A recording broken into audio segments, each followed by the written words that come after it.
ரொம்ப நல்லா இருந்துச்சு. ஃபேமிலியோட வந்து பார்க்கலாம், என்ஜாய் பண்ணேன். என்ன மாதிரியான சப்ஜெக்ட் இது? சப்ஜெக்ட் வந்து ஒரு நார்மல் பர்சன் வந்து எப்படி எல்லார் கூடயும் வந்து இதுவாக இருக்கணும் அப்படின்னு சொல்லிட்டு ரொம்ப ஃபன்னியாகவும் இருந்துச்சு, அதே நேரத்தில் கொஞ்சம் எமோஷ்னலாகவும் இருந்துச்சு. ரொம்ப என்ஜாய் பண்ணேன். ஆக்ட்ரஸ்லாம் எப்படி நடிச்சிருக்காங்க? சசிகுமார் பின்னி எடுத்துட்டாரு. அந்த குட்டி பையன் சூப்பர் அல்டிமேட். எல்லாரோட இதுவும் நல்லா இருந்துச்சு, சிம்ரனோட இதுவும் நல்லா இருந்துச்சு, ரொம்ப நல்லா பிடிச்சிருந்துச்சு. தேங்க்யூ. மியூசிக்லாம் எப்படி இருந்தது? சாங்ஸ்லாம் மியூசிக் டைரக்டர் யாரும் கவனிக்கல நான், பட் இட் வாஸ் அமேசிங். நல்லா ரொம்ப இதுவாக இருந்துச்சு, டிஃப்ரெண்ட்டாக இருந்துச்சு, ரொம்ப பிடிச்சிருந்துச்சு. டைரக்ஷன் எப்படி இருந்தது? புது டைரக்டர் எப்படி பண்ணிருக்காங்க? ஆமாம், இது புது டைரக்டர் மாதிரியே தெரியல, ரொம்ப நல்லா பண்ணியிருந்தாங்க. ஃபர்ஸ்ட் டைம் இந்த மாதிரி ஒரு படம் வந்து ட்ரை பண்ணியிருக்காரு, ரொம்ப நல்லா இருக்கு. ஃபேமிலி குட் மூவி, நல்லா பார்க்கலாம். தேங்க்யூ. நல்லா இருந்துச்சு.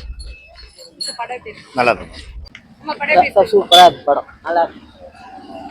இந்த மூவி எப்படி இருக்கு சொல்றீங்க? நல்லா இருக்கு மேடம். ஃபேமிலி படம் சூப்பரா இருந்துச்சு. யார் ரொம்ப பிடிச்சிருந்தது?